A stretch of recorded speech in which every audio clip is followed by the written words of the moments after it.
I fear not the dark itself, but what may lurk within it. Welcome to Lurk, bringing you creepy, strange, and bone-chilling stories, with your host, Jamie Jackson.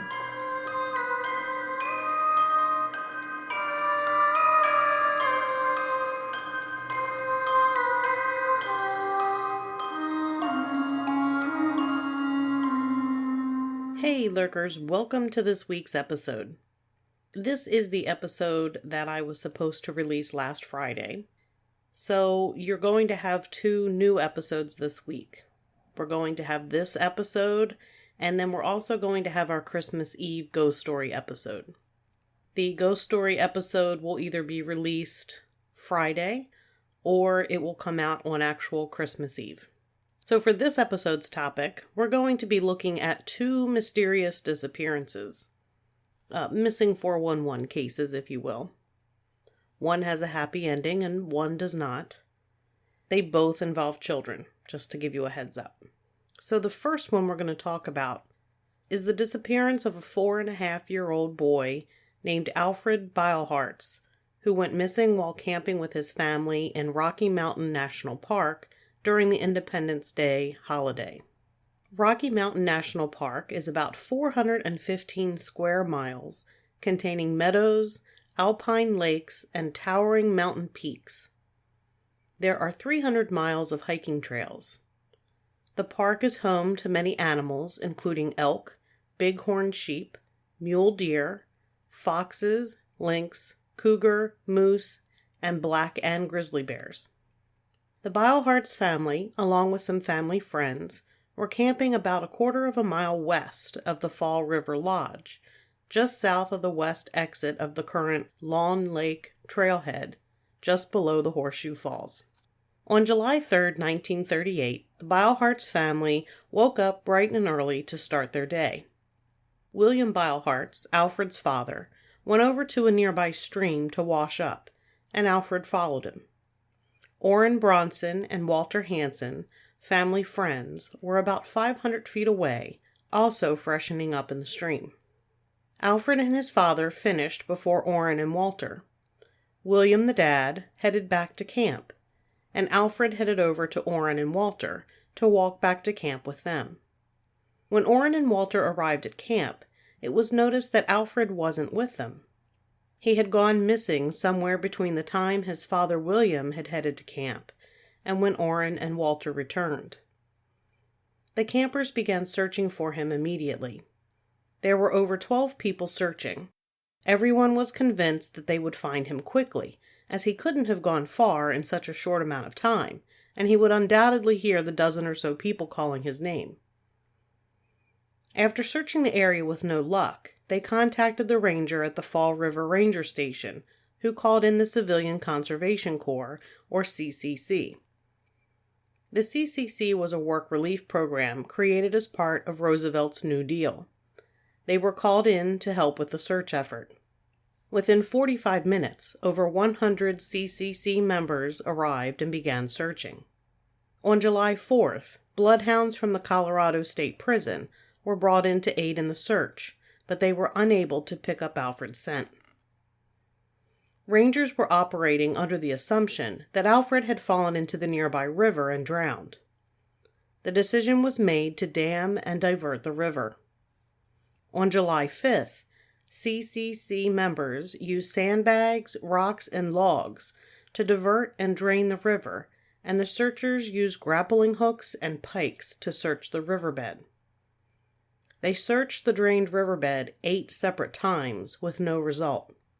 They installed a wire net, hoping to catch evidence, but nothing was collected. They also dynamited beaver dams. Nothing was found. Rangers were convinced his body could not have passed all 5 beaver dams. They dragged the river again to be sure, but again there was nothing there. They searched the river for 5 straight days and found no sign of Alfred. They were now convinced that there was no way Alfred was in the river. The Beilhartzes told rangers they were certain he had been abducted. They knew their son wouldn't leave his family. They called in more bloodhounds who followed a scent 500 feet uphill, Several different dogs followed the same scent, but it led nowhere. That Sunday, when Alfred disappeared, William J. Eels and his wife were out hiking at Mount Chaplin in the Devil's Nest area. They had stopped to rest when they spotted a small boy standing on a large boulder above them. Mr. Eels climbed up to the area where they had seen the boy, but he was gone. Mr. Eels said there was no way a small boy could have made that climb on his own. This gave weight to the possible kidnap theory. Searchers discounted the sighting because they didn't think he could travel that distance in such a short amount of time. That's similar to what happened in the case of Dennis Martin. I think it's episode 4. And in that case, there was a sighting a little bit of a distance away from where he was last seen, and people said there was no way he could have made that trip. It wasn't true. During the search, there was a soiled bandage found in an abandoned cabin. Alfred's mother told police that Alfred had a blister on his foot when they first arrived at camp, and she had used a similar bandage on it. The FBI tested the bandage to determine if it was the same kind that Mrs. Beilhartz had. There was no information on the outcome of that testing, so I'm guessing there was nothing shocking to come from it. It seems like it was something that would be a pretty common thing, probably the same type of bandage. Animal attack was ruled out. The sheriff said, "I don't think there's any animal up there that would attack a child." Not to mention an animal attack would have left some signs. And Orrin and Walter, the family friends, really weren't very far away.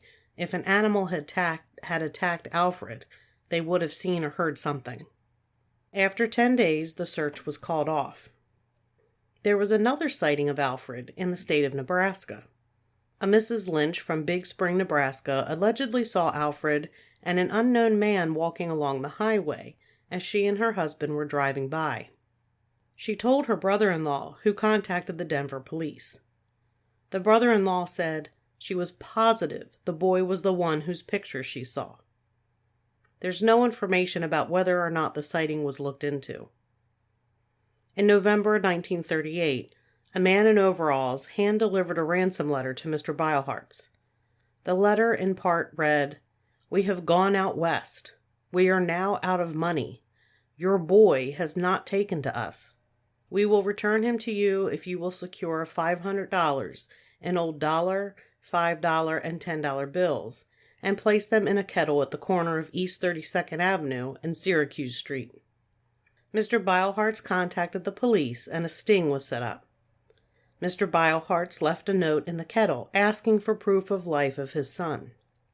Afterwards, a car pulled up and a man and a dog got out while a woman was sitting in the car. Alfred's older brother Matthew yelled stop to the man and took off after him. The man took off but was later stopped at the barricade. He claimed he was just out walking his dog. The ransom letter was determined to be a hoax. There have been no other sightings of Alfred Beilhartz. He was eventually declared dead, and there are no active searches for him. As far as my thoughts on this case, I agree that he most likely didn't end up in the river. The extensive searches should have turned up something had he fallen in and drowned, but there was absolutely nothing found. No remains, no clothing, nothing.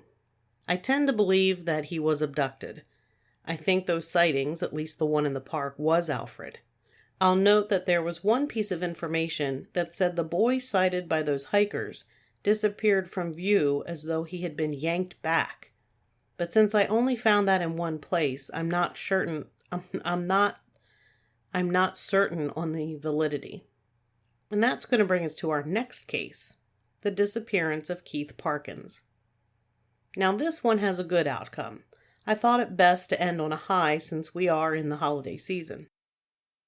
Keith Parkins was about 2.5 years old when he, his parents Edna and Alan Parkins, and his 2 brothers, Michael, age 6, and Terry, age 5, were visiting their maternal grandparents for Easter in April of 1952.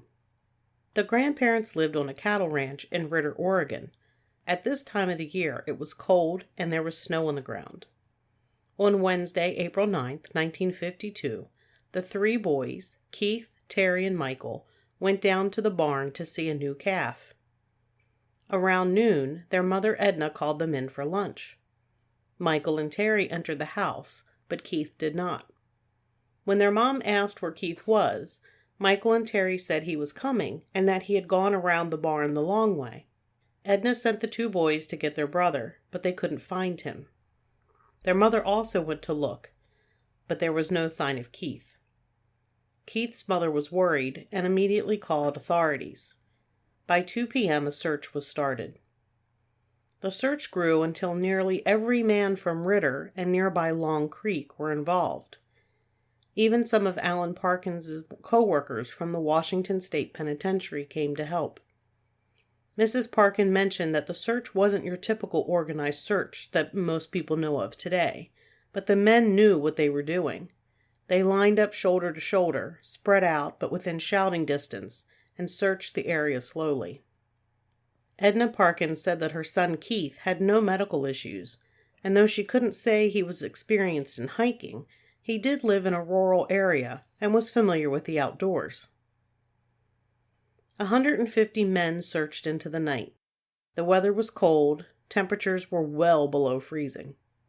At some point, one of the searchers found child-sized footprints that walked through a herd of cattle about 4 miles from where Keith was last seen. As the search continued, the terrain became rugged and more snow-covered. Keith wasn't dressed for the frigid night temperatures. He was only wearing a shirt, overalls, jacket, and a hat with ear flaps. Then, at 6:45 a.m., in an area known as Skull Canyon, a searcher found Keith. He was lying face down in the snow. His jacket and hat were lying in the snow nearby, and his overalls had been torn. Alan Parkins, Keith's father, was close by and ran to his son. He thought he was dead because he was stiff and cold and his eyes were closed. But Keith was alive. His father rushed Keith to the nearest airfield, where he was flown by private plane to the hospital at Pendleton. After a few hours of arriving at the hospital, Keith regained consciousness and asked for water. Keith Parkins made a full recovery. But there are still some interesting things about his disappearance. The location where Keith was found was about 9 miles from his grandparents' house as the crow flies, but the actual hiking distance is over 12 miles. Keith's father said that Keith crossed at least one icy creek and had to plow through snowdrifts to reach his destination. His father also said Keith must have been running most of the way in order to cover so much distance. Survivalist Les Stroud attempted the same journey that Keith Parkins would have taken. Stroud said that the trek was hard for him to make, and he's a trained survivalist. From the time that Keith was last seen playing at the barn and the time he was missing, it was only about 10 to 15 minutes, and then his mother was out looking for him. The area was a cattle ranch, which means open pasture land. How was Keith not seen by his mother? How did he not hear her or see her? The only visible injury that Keith sustained were some scratches to his face and arms.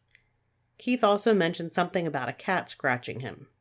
This led some people to think that a mountain lion grabbed Keith and took off, but that the search party interrupted the cat and it moved further away with Keith before eventually dropping him. I'm pretty sure this is a crap theory. I don't believe this, even slightly. Mountain lions grab their prey in the head and neck area. There are typically puncture wounds in the head and neck. There are also typically punctures to the jugular. Mountain lions do not carry off live prey for 12 miles and then leave it unkilled and uneaten. It doesn't happen. Keith has no memory of what happened to him after leaving the barn. In our last 2 episodes, we covered the Allagash abduction, and I mentioned in one of the 2 episodes, it was a 2-parter, I mentioned that reading the book made me think of a missing 411 case. This is the case. I recommend listening to those episodes, but basically, one of the men mentioned in that Allagash abduction book that he had ended up in a hole during a snowstorm when he was a kid, and that he remembered having alien creatures looking down at him from the top of the hole. His grandfather eventually found him, but he was pretty cold and in danger of hypothermia. It was mentioned that sometimes it seems like aliens place people into situations to offer an explanation for missing time. So my thought is, and what I thought when I read that, I immediately thought of this story. Could that be what we're looking at here? Honestly, I think aliens is a better explanation than a mountain lion carrying him around for over 12 miles and not doing any damage to him other than some basic scratches. And if I use my grandson as a reference point, he's 3. He's used to hiking in the outdoors. I find it hard to believe that a child that age would travel 12 miles in 19 hours. We aren't talking a flat walk on pavement. And hell, if we were, I still wouldn't think they could do it. At about half to 3/4 of a mile, my grandson wants to rest or get a piggyback ride. He will continue hiking, but then the request for a rest or stopping or being carried increases. It's like every 10 feet. He wants to take a rest. He wants to stop. Constantly. And he's 3, so he's right around the age of Keith Parkins. The terrain grew more rugged. This was the mountains. There were hills and valleys, at least one icy creek. I just can't see this trek happening with someone his age, not without some kind of assistance. For you parents out there, or people with siblings or nieces and nephews, think about it. Do you think at that age, around 3, 2.5 to 3, that your child or the child in your life would continuously and persistently travel 12 miles in the freezing cold in gear that is not going to keep him warm? Do you think they're going to be physically capable of doing that? I mean, my grandson sometimes can't walk around the block without wanting me to put him on my shoulders. Well, that's going to do it for this episode. Sorry it was a little shorter than it normally is. Sorry that it is a week late, basically. There are lots of things going on around here because of the impending holiday. I honestly will say I have never been so unprepared for Christmas as I am this year. I don't know if it's this year, which has been a real doozy, if it's the culmination of the past 2 years, because let's face it, 2020 sucked monkey balls. 2021 wasn't a whole heck of a lot better, and this year has just been crap. Since day one, practically. It's been 2 solid years of crap. So, is it the stress from that building up? I have no idea. None. Anyway, I will report that this evening I pretty much finished my shopping. It is the 21st of December when I'm recording this. As a reminder, there will be another episode released. It will either be out Friday or it will be coming out Saturday on Christmas Eve. That is the Christmas Eve Ghost Stories. Remember, you can find Lurk wherever you listen to your favorite podcasts or at lurkpodcast.com, where you'll find episodes and links to our social media accounts. If you like what you hear, tell a friend, and if you have a moment, consider giving us a 5-star review. And until next time, keep lurking.